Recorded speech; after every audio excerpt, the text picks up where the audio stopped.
C'était un après-midi d'octobre à Cannes, l'un de ces jours où la mer semble appartenir à ceux qui savent l'écouter. À Bijoux-Plage, l'agitation de l'été s'était dissipée, laissant place à une eau cristalline, d'un calme presque irréel. Je m'y suis glissée, savourant la fraîcheur de l'automne qui commençait à mordre doucement la peau. Puis, le temps s'est arrêté. Dans le silence subaquatique, elle est apparue.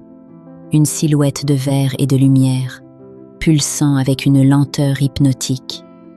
Elle ne s'est pas enfuie, elle n'a pas dévié.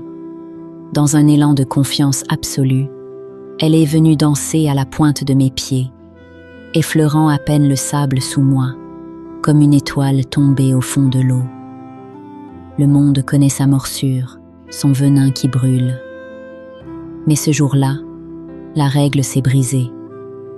Dans cet interstice entre le ciel et l'abîme, il n'y a eu aucune douleur.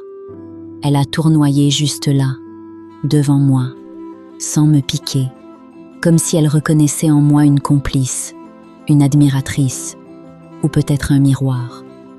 C'était une trêve sacrée, un accord secret entre la créature des profondeurs et la femme qui l'observait. J'ai levé mon objectif pour capturer ce miracle. Le clic de l'appareil a scellé cette rencontre, emprisonnant la transparence de son ombrelle et la fluidité de ses filaments qui semblaient saluer mes pas. Une fois sortie de l'eau, l'image est restée gravée sous mes paupières. Je savais que cette photographie n'était que la graine d'une œuvre plus vaste. De retour devant mes outils, j'ai laissé la magie de l'art virtuel opérer sa propre alchimie.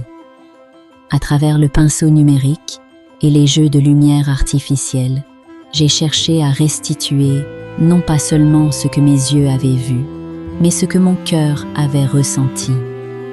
Une aura incandescente, une noblesse fluide.